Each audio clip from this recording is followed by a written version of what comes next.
오늘 우리에게 주시는 하나님 말씀 함께 봅니다. 오늘 우리에게 주시는 하나님 말씀은 마태복음 15장 7절부터 11절입니다. 그러면 다 함께 읽습니다. 외식하는 자들아, 이사야가 너희에 관하여 잘 예언하였도다.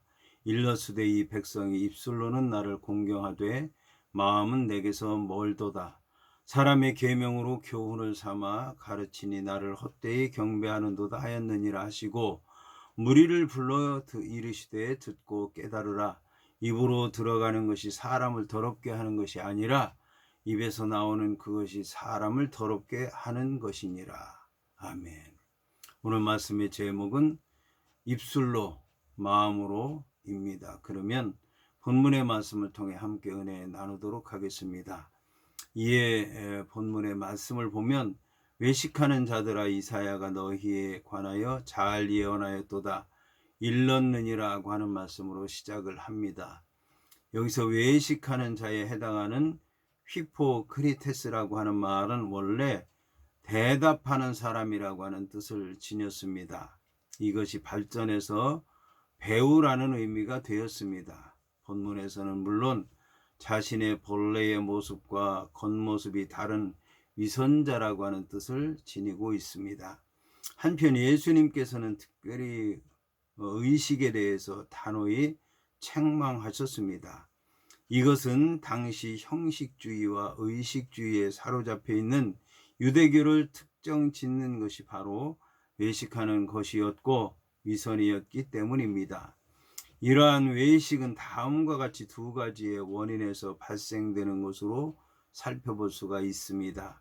하나는 소극적인 의미의 외식입니다. 이러한 소극적인 외식은 자신의 외식에 대해서 스스로 알지 못하는 경우에 해당합니다. 이들은 하나님께 대한 열심은 있지만 대개 조상들의 유전이나 관습을 맹목적으로 따르며 종교적인 의무를 완성하는 것이 최선의 삶인 것으로 착각하는 사람들입니다.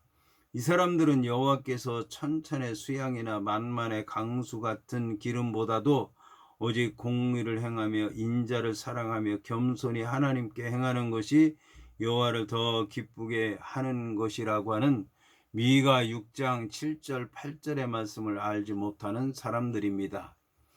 다른 하나는 적극적인 의미에서의 외식입니다.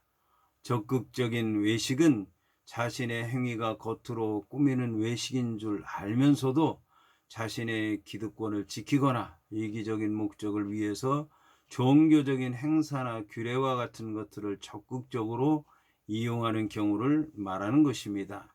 한편 유대교 지도자들이 로마 정부와 밀착하면서 바리새인들은 율법의 정신을 망각해버리고 종교적인 허울만을 내세워서 자신들의 위치를 지키기에만 급급했습니다. 본문에 이사야가 잘 예언하였도다라고 하는 말과 관련해서 예수님께서 70인역에 따른 이사야의 예언의 말씀을 단순히 기계적으로 인용한 것이 아니라 위선자들에 대한 여호와 하나님께서 말씀하신 것을 묘사하기 위해서 말씀을 선별하고 축약해서 인용하셨습니다. 바리새인들과 서기관들은 종교를 형식주의 종교로 전락시켜 버렸습니다. 이러한 것들에 대해서 예수님을 성경의 증거를 들어 예수님께서 책망하고 계신 것입니다. 첫째는 이사야 당시나 예수님 시대나 경고를 받은 사람은 유대인들이었기 때문입니다. 둘째, 유대인들은 종교 중심지인 예루살렘에서 왔기 때문입니다. 셋째, 유대인들은 알맹이 없는 형식주의적 종교를 일삼는 자들이었기 때문입니다.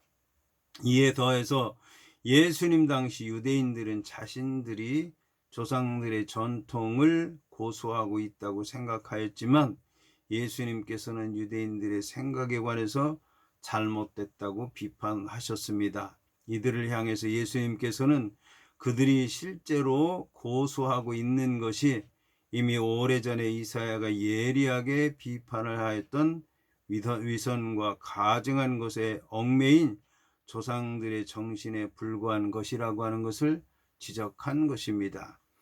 이어서 본문은 이 백성이 입술로는 나를 공경하되 마음은 내게서 멀도다라고 말씀하고 있습니다. 본문의 이 백성이 입술로는 나를 공경한다라고 하는 말씀은 마음은 이미 하나님을 완전히 떠나 있으면서도 입술로만 공경한다고 하는 이율배반적인 신앙 형태를 꼬집는 말씀입니다. 이런 신앙 형태는 두 가지로 분류할 수가 있습니다. 하나는 다른 사람이 보는 앞에서만 하나님을 섬기는 채 하는 간교한 위선입니다. 다른 하나는 율법의 근본 정신이자 원래의 목적인 진정한 회개와 사랑이 없이 율법의 문자적인 규정만을 지키고서는 마치 의인인 것처럼 생각하는 형식적인 위선과 같은 것을 가리킵니다. 이어서 본문은 사람의 계명으로 교훈을 삼아 가르치니 나를 헛되이 경배하는도다 하였느니라 하시니라고 말씀하고 있습니다.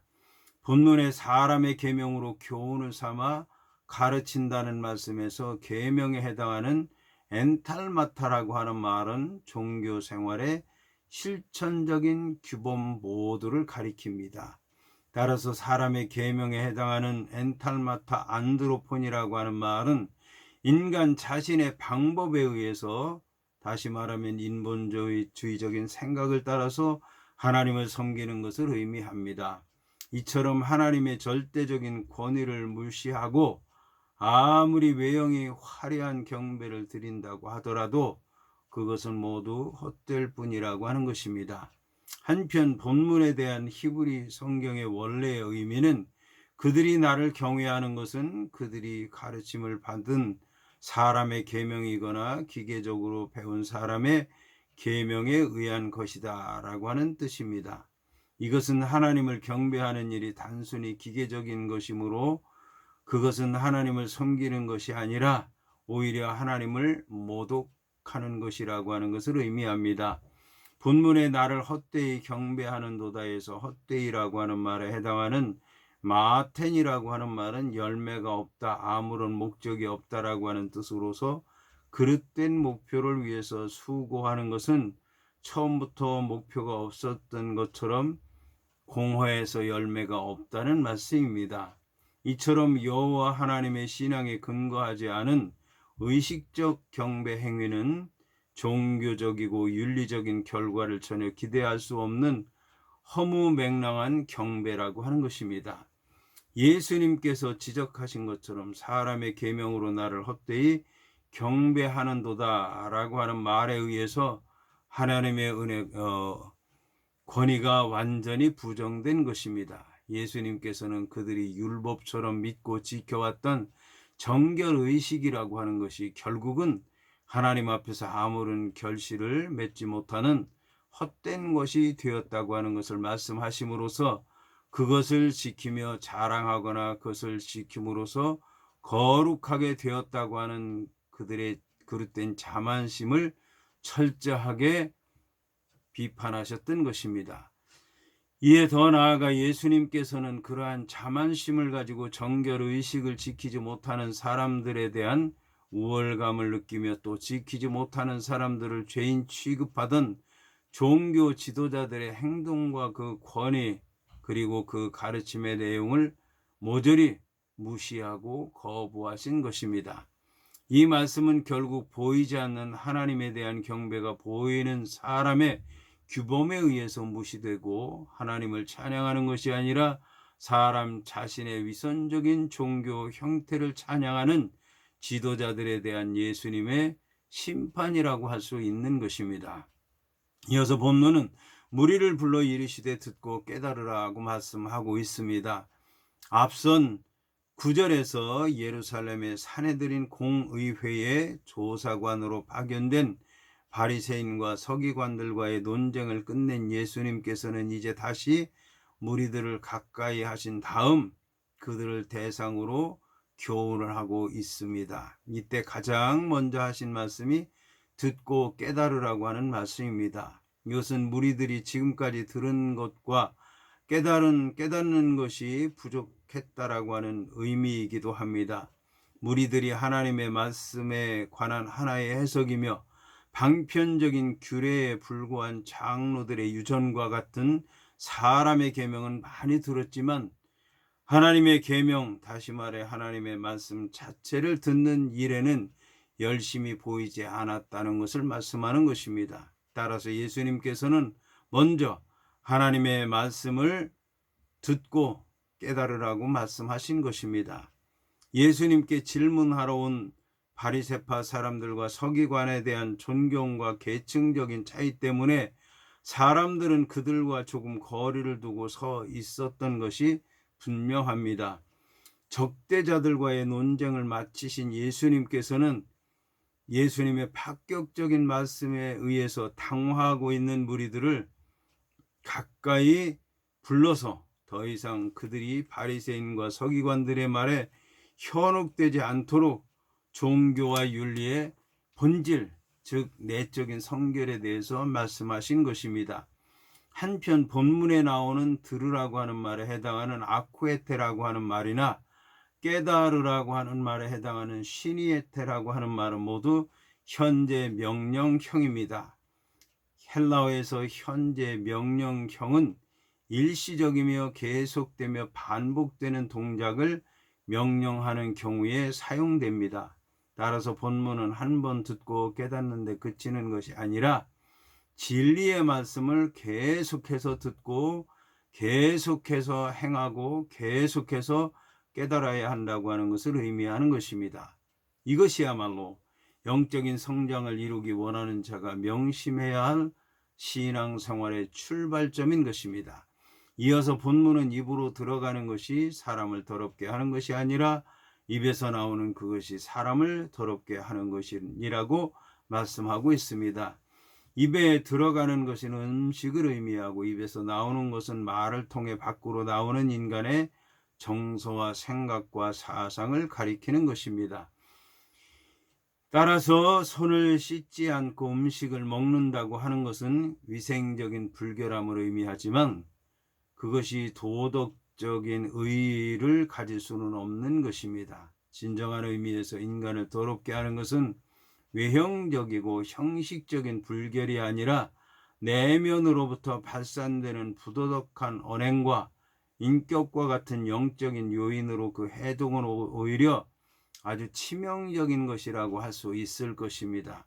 본문에 사람을 더럽게 하는 것이니라고 하는 말에서 더럽게 한다라고 하는 말은 헬라어 동사 코이노이라고 하는 말인데 저속하게 한다, 풍미를 떨어뜨린다라고 하는 뜻으로 부정하다고 취급된 음식을 구분해 둔 레위 제사법에서 유래한 종교적인 용어입니다.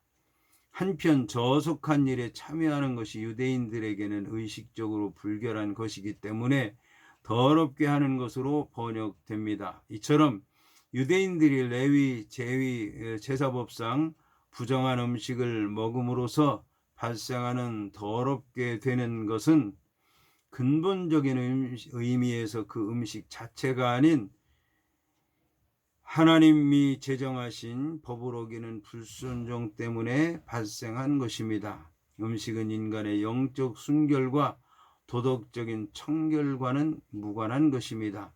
인간의 부정은 오직 인간의 불순종에 있는 것이지 물질적인 것에서 나오는 것이 아니라고 하는 것입니다.